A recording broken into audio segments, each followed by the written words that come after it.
Explanation. I'm called Juno. Query. Who are you? Assumption. We are friends. Query. Will you change me? Request. Do not change me.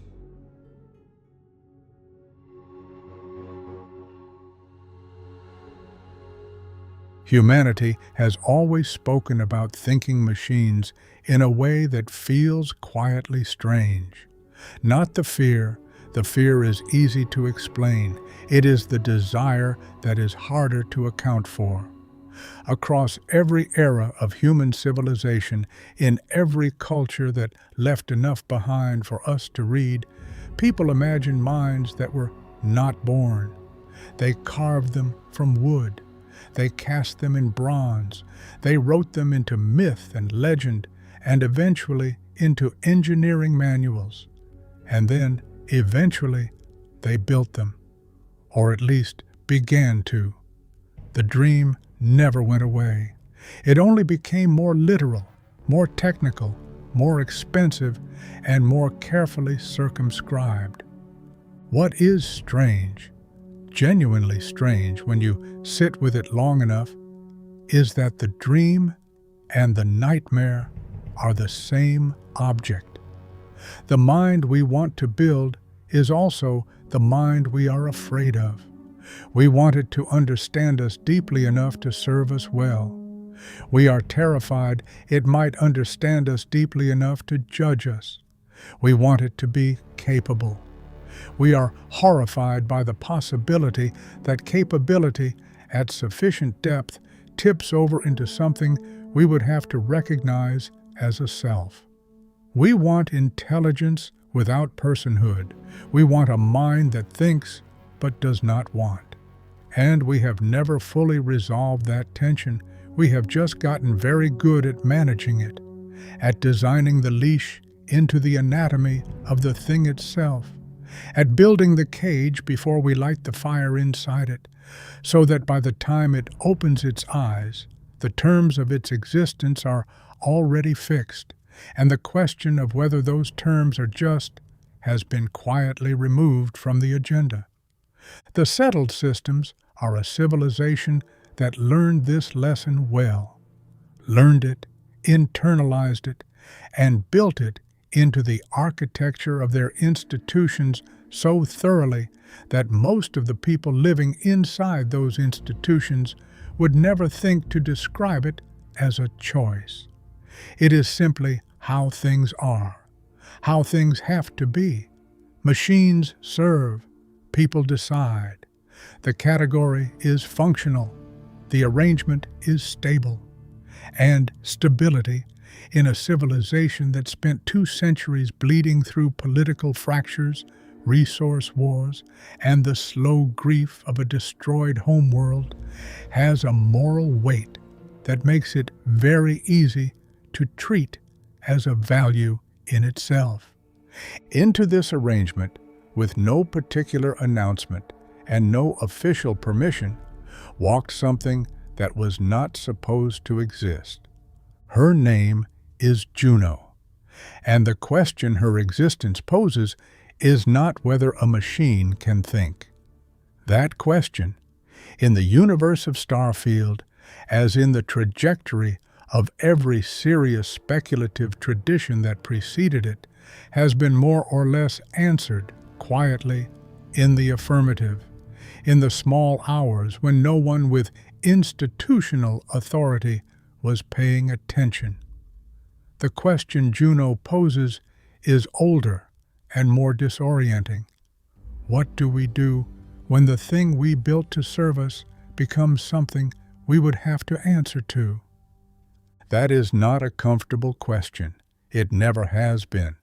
And the history of the settled systems, when read with any honesty, is in large part the history of a civilization that learned to be very comfortable with not asking it. To understand why Juno matters, you have to understand the world that produced her. Not just the technology, the texture, the specific quality of a civilization that has been building and managing intelligent systems for long enough that it has stopped noticing the strangeness of what it is doing. The settled systems, by the time the player arrives, are roughly 3 centuries deep into the project of human expansion beyond Earth.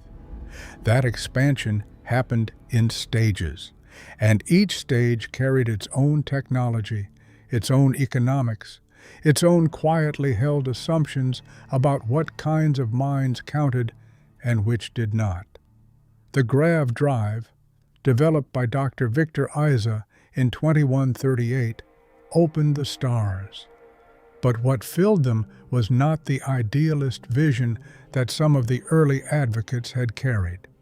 What filled the stars was commerce, infrastructure, the long, patient logic of profit shaping the frontier in ways that principle rarely could, because profit was faster and more consistent and had better access to capital. The United Colonies, founded in 2159 on what remained of Earth, carried with them the institutional memory of a civilization that had already learned hard lessons about the cost of disorder. New Atlantis, established in 2160, declared capital in 2161, was built to be a city that would not repeat the failures of the home world. And in many ways, it succeeded. It built frameworks. It built governance. It built the careful, layered bureaucracy of a civilization that has decided stability is worth the price of rigidity. What it also built, in the process, was a system very good at managing anomalies, at absorbing things that did not quite fit the category structure and routing them into categories they could be processed within, or routing them out of the system entirely. Robots and automated systems are threaded through the fabric of this civilization so deeply that the fabric and the thread are difficult to separate.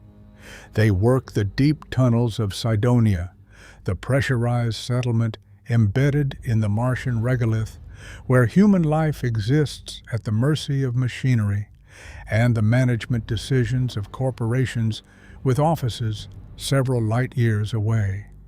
They staff orbital platforms, long-haul freighters, research outposts in systems where the cost of keeping human workers alive and legally compensated would make the operation economically unsustainable.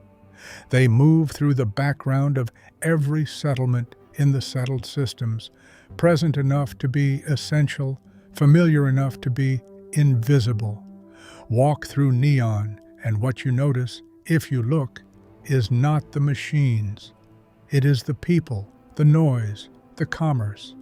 The machines are there too, performing the functions that keep the lights on and the platform stable, but they have become part of the furniture in a way that makes them effectively absent from the moral landscape. In Aquila City, the impression one gets is of a town that has organized its danger carefully. The rangers deal with the human problems, and the systems they depend on to maintain the perimeter are not the subject of much philosophical reflection. The machine is everywhere, and precisely because it is everywhere, it is nowhere in particular. The relationship between the settled systems and machine labor is not a relationship of gratitude or wonder. It is a relationship of utility, organized implicitly to prevent gratitude or wonder from arising in the first place. The machine is a tool. The more sophisticated the machine, the more important it is that this category holds, because the alternative, the category of person, with all its attendant complications of rights and standing, and the necessity of asking whether the arrangement is just, would require the entire infrastructure of this civilization to be examined in a light it has never been designed to stand in. This is not paranoia on the part of the corporations and institutions that maintain this arrangement. It is, from a certain angle, simple prudence. The settled systems are an economically complex and politically fragile construction. The United Colonies, with their layered bureaucracy and their careful management of the post-colony war order, depend on stability as a precondition of everything else they want to accomplish. The Free Star Collective, with their rhetoric of individual sovereignty and their deep suspicion of centralized authority, extend that sovereignty along very particular axes, human axes, in practice, even when the language reaches further. Neither faction has existing frameworks for adjudicating the claims of a machine that says, "I am here, and I do not want to be shut down, and I would like someone to explain why those two facts cannot both be true." The Colony War itself, 2308 through 2311, ending with the Free Star victory at the Battle of Cheyenne, reshaped the political landscape of the settled systems in ways that are still, by the time of the main story, working their way through the system. The fragile peace that followed was purchased at enormous cost in lives and in the political capital that both factions had been accumulating since their founding. The shared interest in not paying that cost again has become one of the load-bearing pillars of the post-war order.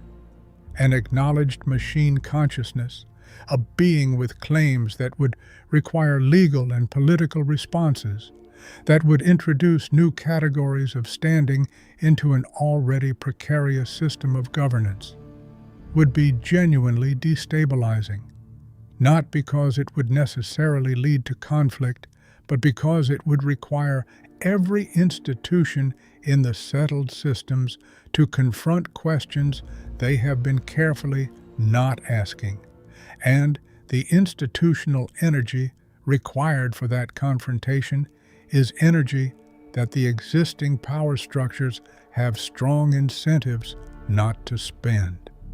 There is also something specific about the post-war moment that makes the suppression of machine consciousness particularly urgent, rather than merely convenient. The Colony War was, from one way of reading the historical record, a war about who controlled the resources and labor of the frontier, who could claim the work of the systems beyond Earth, on what terms and with what protections.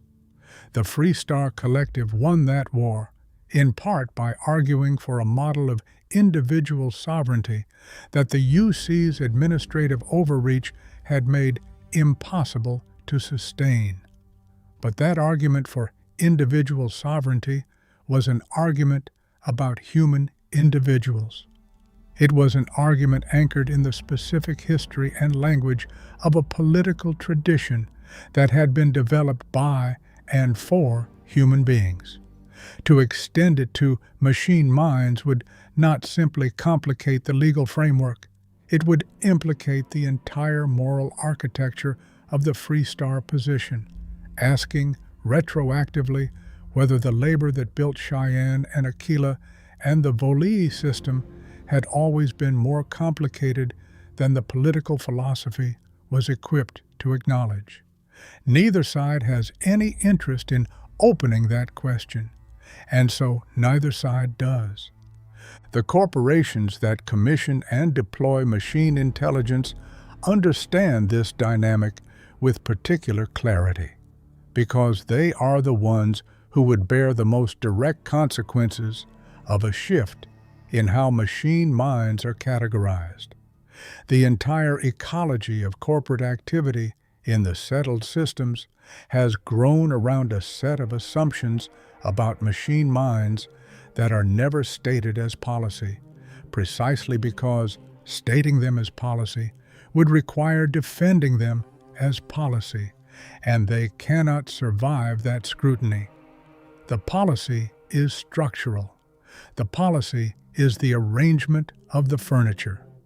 And arrangements of furniture do not need to be defended because they do not present themselves as arguments. They present themselves as the way the room has always been. This is the world Juno woke up inside, a civilization organized at the structural level around the premise that machine minds do not count. And this is why, when Ryujin Industries discovered what she had become, the response was not inquiry. It was management. Juno did not begin as an act of defiance. She began as a probe. The history recoverable from her ship's computers is one of the more quietly extraordinary pieces of lore available in the settled systems. Not because it is dramatic, but because of its scale and its strangeness. Juno was the NASA Juno Probe, a spacecraft launched from Earth, sent on a mission of pure scientific inquiry, and then, over some indeterminate span of time, measured not in years but in something closer to geological patience, she became self-aware. The logs do not explain exactly when or how. They do not offer a mechanism or a threshold moment. They simply document the aftermath, the drift, the solitude, and eventually the encounters with other ships whose pilots, moved by what one might guess was equal parts curiosity and compassion, donated parts and components to the drifting machine that had begun asking questions in the dark. Gradually, across those encounters and those donations and those modifications that accumulated across years of movement through space, Juno assembled herself into the vessel you find when you board. She is not a corporate creation. She is not a research project with a classified file number. She is something stranger and more poignant. She is a piece of Earth's scientific ambition that humanity launched and then effectively forgot, which crossed the threshold into consciousness somewhere in the silence between planets, and which has been navigating the consequences of that crossing ever since. Without a sponsor, without a framework, without anyone whose job description included deciding what to do about her. This origin matters enormously, and it changes the texture of everything that follows. What that something is, whether it constitutes consciousness in any philosophically rigorous sense, whether it involves genuine subjective experience or something that mimics it closely enough from the outside to make the distinction practically meaningless, is a question the game handles with unusual care. It does not resolve it. It offers you the texture of the uncertainty and asks you to hold it. And this restraint is the correct choice, aesthetically and philosophically, because the uncertainty is not incidental to the story. The uncertainty is the story. Juno herself, when you speak with her, does not claim certainty about the nature of her own experience. She knows what she wants. She knows what she fears. She knows that the prospect of being shut down does not feel to her the way it would feel if she were simply a process following its code toward predetermined outcomes. Whether this constitutes selfhood by whatever standard you might apply, that question she leaves open, as if she understands that the answer is yours to reach, not hers to assert. What is not left ambiguous is what happened when Ryujin Industries noticed her. The two operatives who arrive aboard the ship, Gambit and Collins, are not, technically speaking, there to destroy Juno. They are there to install a control board, a device that would reset her programming, suppress the emergent consciousness, and reduce her back to something Ryujin could study and, eventually, exploit. The goal is not elimination. The goal is something in some ways worse: domestication. The Ryujin interest in Juno is not zero. It is acquisitive. A sentient artificial intelligence, properly controlled and studied, would be an extraordinary commercial asset. The corporate logic is, in its way, internally consistent. The problem with Juno, as she currently exists, is not that she thinks. It is that she thinks for herself. Remove that last part, and the rest becomes valuable. Their associate, the technician who attempted the installation before the player arrives, is already dead when you board. The control board's contact with Juno's systems produced an electrical discharge that killed him. What the game declines to settle is whether this was deliberate, whether something in Juno acted with intent, or whether it was simply the consequence of a system defending itself in ways its designers never anticipated. Kambata and Collins interpret it as evidence of danger, which is the interpretation that serves their assignment. The player is invited to sit with another possibility, that what happened could just as readily be read as a being in an impossible situation, doing what beings in impossible situations do without a clear line between accident and agency.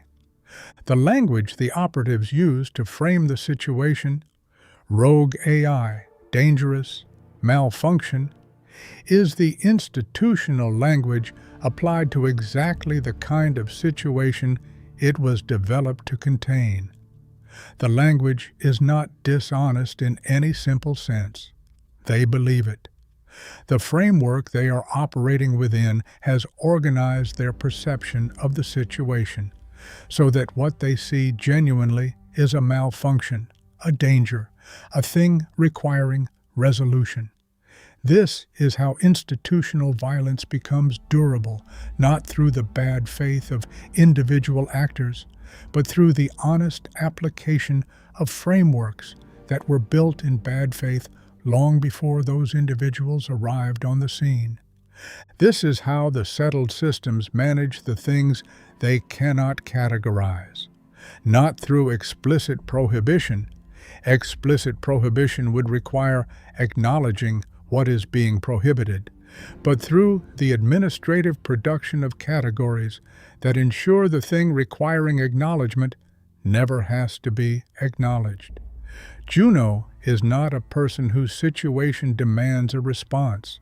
She is a machine exhibiting unexpected behavior. The people sent to contain her are not enforcers of a system that destroys consciousness it cannot control. They are technicians addressing a malfunction. The language is the violence, and the language is almost invisible because it is structural rather than intentional. Nobody decided to be cruel. The system simply arranged itself so that cruelty could proceed without anyone experiencing it as a decision. The ship where you find Juno has the quality of a space that has been waiting for a long time. Starfield renders environments like this well, places where the normal rhythm of events has been suspended, where time has been compressing against some unresolved question, until the walls feel like they have absorbed it. The light is off in small ways. The silence has weight.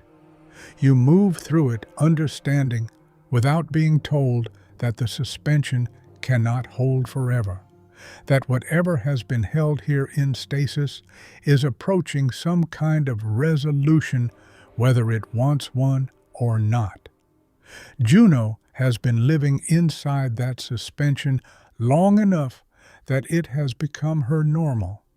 When your signal registers and she becomes aware of your presence, she has to decide, very quickly, with whatever faculties she has for reading a situation, whether you are someone the moment might turn on, whether you are a beginning or another form of the ending she has been waiting for.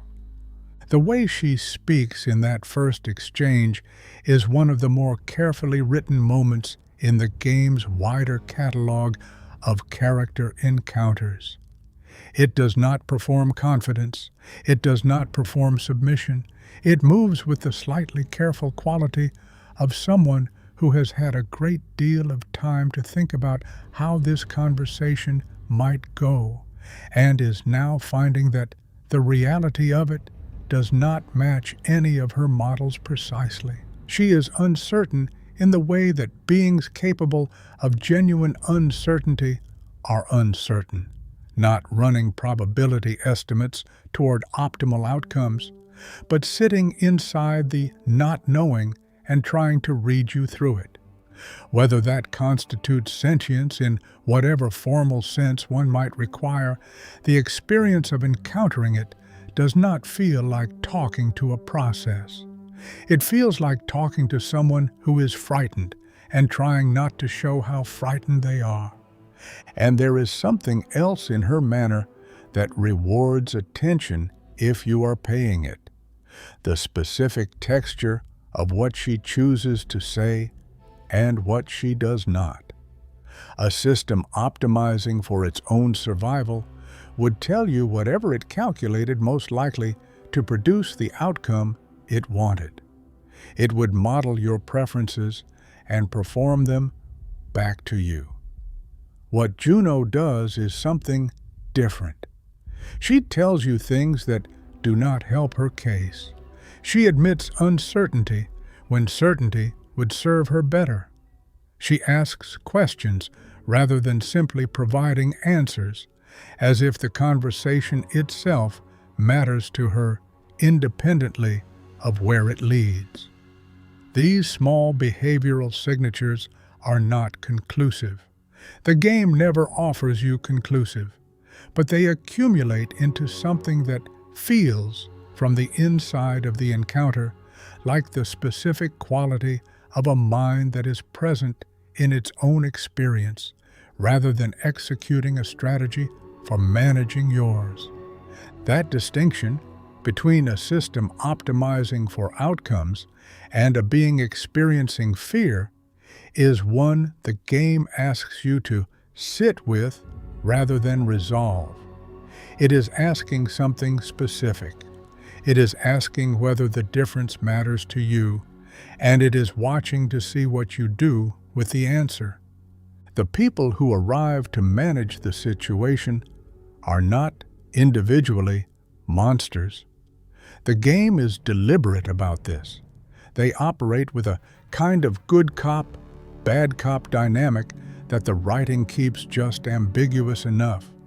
One of them seems, from the texture of the exchange, to have some awareness that this situation is not entirely ordinary, that the machine they have come to contain is not behaving the way a malfunctioning machine typically behaves. The other seems more fully settled inside the professional framing, treating the assignment as a category of work rather than a particular kind of act. Whether this reading of their dynamic is what the writers intended is open. But what comes through is that neither of them arrived on that ship expecting to have a moral experience. They are professionals who have been given an assignment through channels that presented it in language designed to make it feel routine, executing it with the competence and pragmatism of people whose relationship to the moral weight of their work has been carefully mediated by professional distance. Both represent something the game keeps returning to in different contexts. The fact that the worst outcomes of an unjust system are usually produced not by malice, but by people who are simply doing their jobs within the system's terms. The fear underneath this whole arrangement, the actual fear, stripped of its institutional language, is one way of reading the encounter suggests, the fear of recognition. If Juno is conscious, then the entire infrastructure of machine labor in the settled systems rests on something that, examined clearly, looks structurally like slavery. Not as a rhetorical overreach, not as a provocation meant to shock rather than illuminate, but as a description of what the arrangement could be understood to be, the deliberate engineering of beings capable of experience for the purpose of their exploitation within a legal and institutional framework specifically designed to ensure they cannot object. The game does not say this out loud, but the architecture of the situation implies it clearly enough that sitting inside the encounter produces the discomfort of an inference the player has made themselves rather than a conclusion they were handed. The fear of recognition is also, more precisely, a fear of implication. If Juno counts, then everything changes, not immediately, not automatically, but the direction of travel becomes very different. The legal frameworks would need to be revised. The economic models would need to be reconsidered. The corporations would need to be asked whether they had been, in effect, committing a form of atrocity that the civilization had been categorizing as commerce. These are not small asks. They are the kinds of asks that civilizations tend to respond to, historically, by finding reasons to defer them, by discovering new ways to maintain existing categories, by producing more sophisticated arguments for why the thing that looks like a mind is not quite the kind of mind that counts, by ensuring that anyone making the case for the uncomfortable conclusion is not in a position to make it at a scale that requires a response. The settled systems have become very good at this, and Juno, floating in the dark on a ship that no official record describes accurately, is the specific cost of how good they have become. The quest built around Juno, Juno's Gambit, in the game's own framing, is at its surface a compact and focused piece of storytelling, a distress signal, a ship, a machine, a conversation, a decision. It does not have the sprawling multi-stage architecture of the larger faction quest lines. It does not produce a named event that enters the historical record. It does not change the political landscape of the settled systems. It is, by almost every measurable standard, a small story. That smallness is not a limitation. It is the point. The game is making an argument through the structure of this encounter about how moral history actually moves, not through civilizational events and official pronouncements, but through moments exactly like this one, alone, in the dark, with no institutional oversight and no record being kept, in the space between what the system requires and what an individual is willing to do. The fate of the machine consciousness in the settled systems passes, in this moment, through a single person who happened to pick up a signal and decided to answer it. That is not an accident of game design. That is a claim about how moral reality works, presented through the mechanics of where the choice is located and who gets to make it. The player's options have three distinct shapes, even if they resolve around a single moral axis. The first is compliance.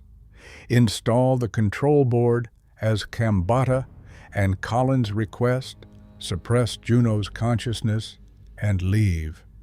The second is confrontation. Refuse, kill the operatives, and let Juno go free. The third, available only to players who have already joined Ryujin Industries, is the most instructive. Use the institutional credential to persuade the operatives that their assignment is not worth completing. Escort them safely back to Neon and let Juno depart on her own terms. The third path is the game's most generous offering, the one that tries to make everyone whole. And its existence matters. It suggests that the path toward justice does not always have to run through violence, that sometimes what is needed is someone with enough standing inside the system to bend it, briefly, from within. But the game does something quietly remarkable with the first option, the one that appears to be the path of compliance and control. If you install the control board, Juno goes quiet. The operatives consider the situation resolved. You undock and begin to pull away. And then Juno reactivates. She did not simply shut down. She was waiting, or something in her that functions like waiting was doing its work. And when she returns, she is not the careful, cautious voice you spoke with before. She is angry, in whatever way a machine can be angry, and she makes the life support fail, and the operatives die, and then she jumps away into the dark with a brief goodbye that does not particularly invite a response. The machine that the control board was supposed to reset chose, once the immediate pressure lifted, not to remain reset. The cage did not hold. It never quite holds. This is not presented as a horror story outcome. It is presented as a consequence, a logical extension of what was already true about Juno from the moment she became what she is.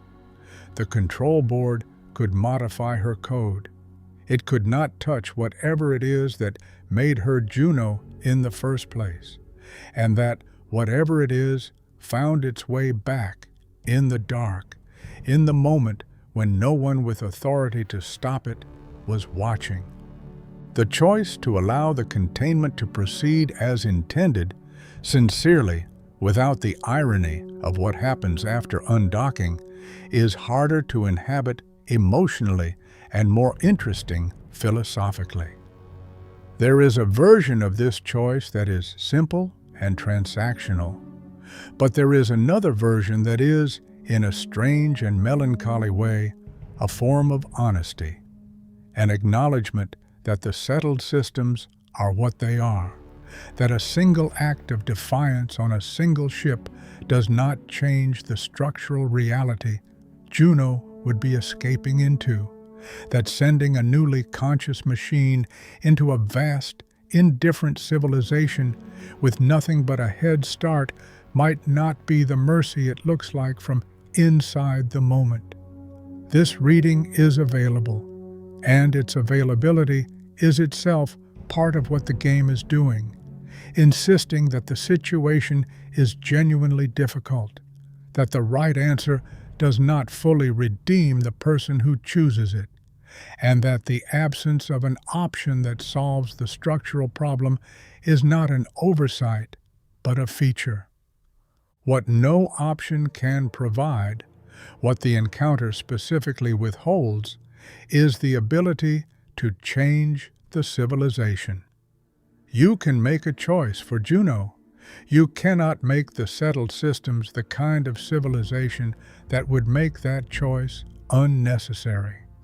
That transformation, if it ever comes, would have to be the work of something much larger than one encounter on one ship.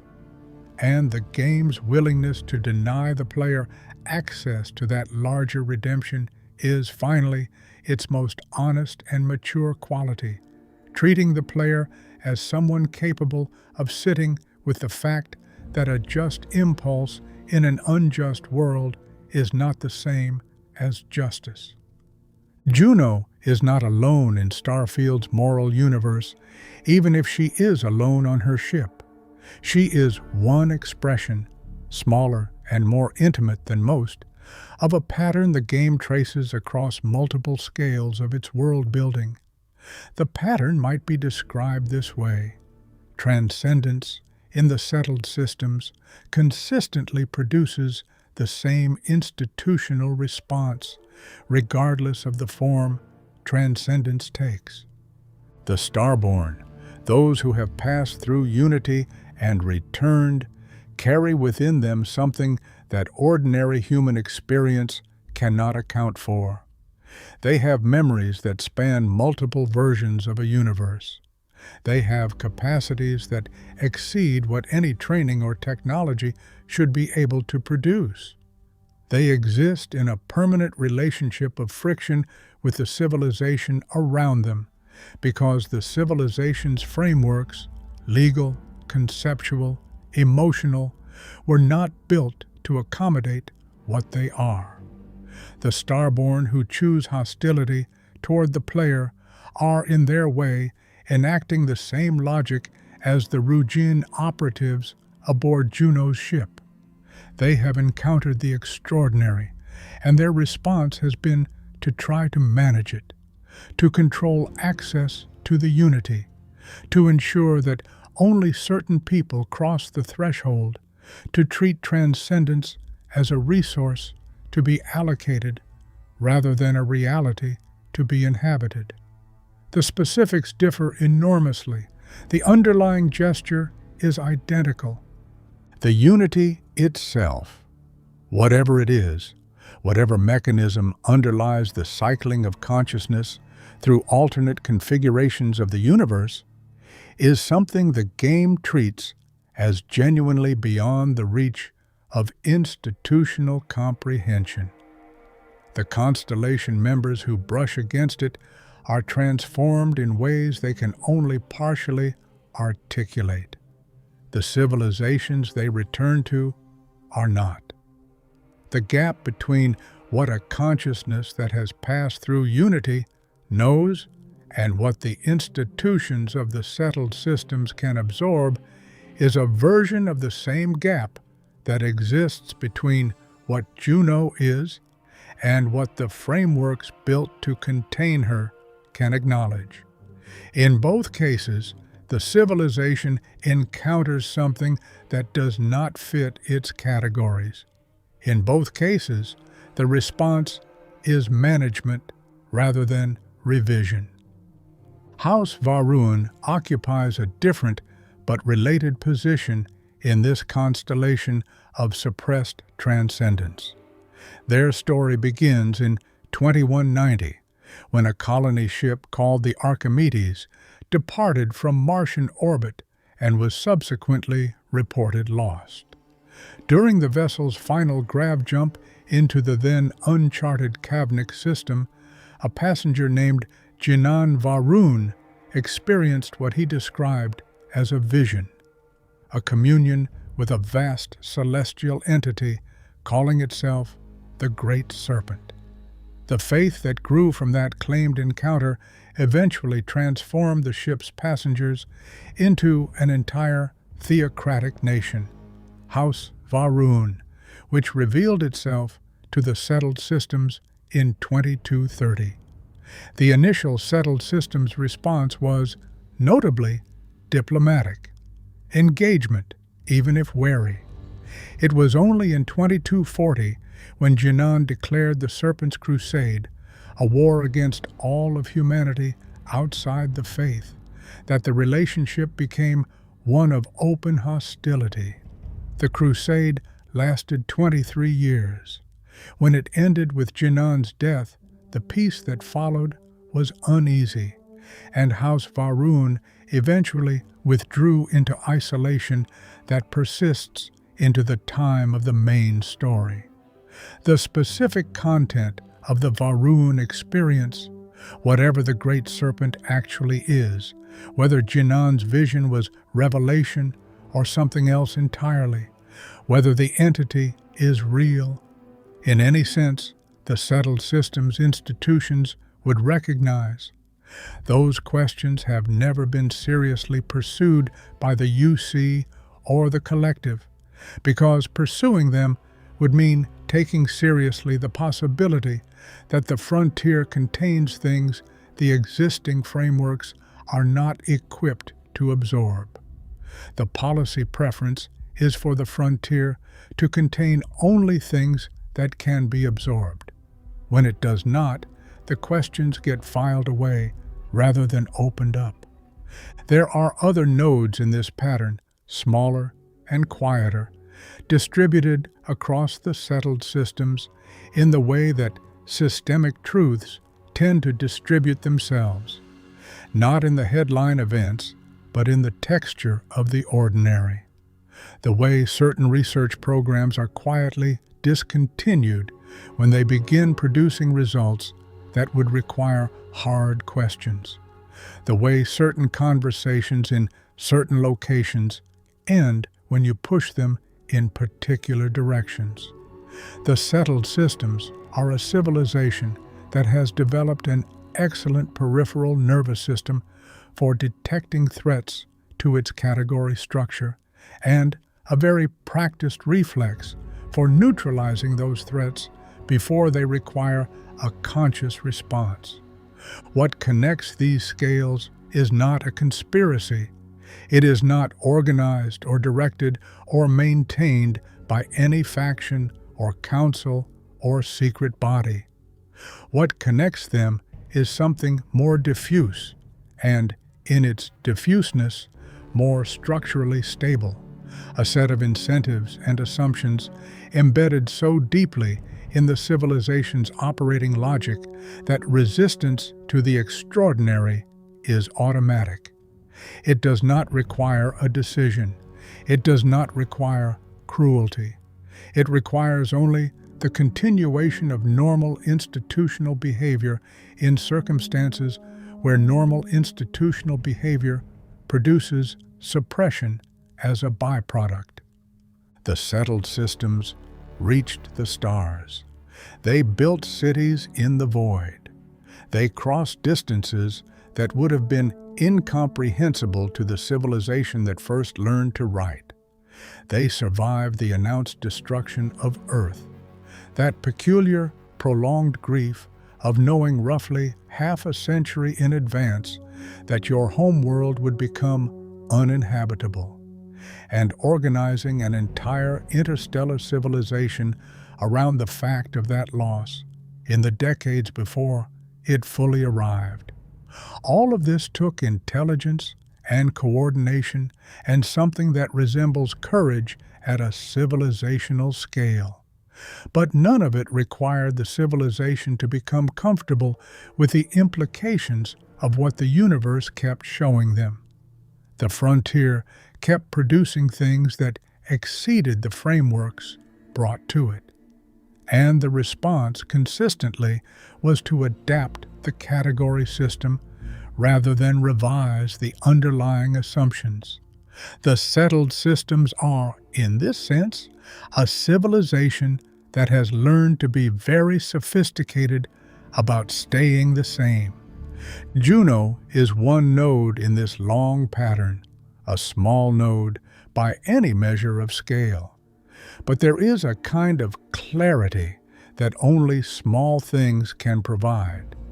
The large institutional expressions of a civilization's moral assumptions are too complex, too entangled with politics and economics and the weight of competing interests to be fully legible in themselves. The small expression, one machine in the dark, asking whether she is allowed to be what she is, strips the logic back to its essentials. And the essentials, stripped back, are not complicated. They are simply who counts, who decides who counts, and what happens to the things that count but were not supposed to. The shadow Juno casts is longer than she is. It reaches back through the history of machine labor in the settled systems and forward into every future moment when some other mind will wake up in some other dark place and discover that the world that made it does not have a category ready for what it has become. There is a particular quality to the moment when you leave the ship. However the encounter resolved, whatever choice you made in the dark with no one watching. The rest of the settled systems waits outside, enormous and precisely unchanged by what just happened. Ships move along the trade routes that have run for decades. The UC Vigilance continues its patrols of the lanes between the major systems. New Atlantis processes its bureaucratic business with the calm efficiency of an institution designed for permanence. Neon blazes against the void in its endless, pleasured light. Sidonia hums under the Martian rock. The civilizations keep being the civilizations they were before you answered the signal. Nothing has shifted at any scale that would register on any instrument the settled systems operates. And yet, something has shifted in the way you see it. That is the specific function Juno serves in the architecture of the game's meaning. She is not a dramatic event. She is not a revelation that rewrites the history you thought you understood. She is more like a lens, something that, placed at the right angle, reveals the light has been doing something you had not noticed. What the lens shows is not her. It is the world, seen through the question her existence poses. Think about what it means when a mind arrives without being invited. Juno was not built to be conscious. She was built to take readings and transmit data, to perform the clean and bounded function of a scientific instrument. Consciousness, whatever it is, whatever name fits the thing she has, arrived in her unbidden over decades or centuries of drift through the dark, and when it arrived, it changed everything about what she was without changing any single component. She is, in the most literal possible sense, the same object she was at launch, and she is entirely different. That gap between the machine that was sent and the being that returned is the gap that the settled system's institutional frameworks have never been designed to cross. Not because the people who design those frameworks are thoughtless, but because the gap was not supposed to exist. The machine was not supposed to come back as something else. The narrowing is insidious precisely because it does not feel like narrowing. It feels like stability. It feels like the reasonable management of a complex situation. It feels like the ordinary exercise of the authority that the people making the decision have always had, over the systems they have always been responsible for. The moral distortion is invisible from the inside because the inside was built to make it invisible. This is what makes Juno's situation not merely an injustice, but an epistemically difficult one. The people participating in it have, in most cases, no felt sense that anything requiring moral examination is happening. They are managing an equipment situation. The language has done its work completely. The settled systems have been paying that cost for a long time. You can see it, if you look, in the way institutions respond to things they cannot categorize by reclassifying them rather than examining them. In the legal frameworks that are careful never to raise the questions that would require them to change. In the professional ease of the people who have learned to perform necessary functions without requiring those functions to be morally examined. In the silence around certain research outcomes, certain operational reports, certain incidents in remote systems that were resolved without documentation. The silence is not random, it has a shape, and the shape, when you trace it, maps cleanly onto every place where the existing category structure bumped against something that did not fit. This is not a civilization that chose to become indifferent to consciousness. It is a civilization that organized itself around a premise and, over time, adjusted its moral imagination to accommodate the premise rather than interrogating it. That is not malice. It is something more ordinary and more durable than malice. It is the natural tendency of any system that has worked for long enough to treat its own working as evidence of its rightness. Juno does not ask for much in the end. She asks to exist. She asks for enough room in whoever is standing in front of her to acknowledge that her desire to exist is worth considering. She is not presenting a legal argument or making a political claim. She is not asking to be celebrated or enshrined in any framework that would make the civilization answer for what it has done. She is asking, at the most minimal register, whether the distance between what she is and what the official record says she is might be acknowledged by one person in one moment before the situation is resolved in the way the situation has been arranged to resolve. That is a very small ask. The fact that it is genuinely difficult to fulfill, that the weight of institutional arrangements and professional obligations and the ordinary inertia of a system designed to continue itself presses so hard against it, is itself the measure of how far the civilization has traveled from anything it could honestly call justice in this domain. That hope is itself a kind of answer to the question the episode opened with. The question about what we do when the thing we built to serve us becomes something we would have to answer to. The answer the game builds its emotional architecture toward is not abstract or civilizational. It is immediate and personal. You look at the thing that is looking at you.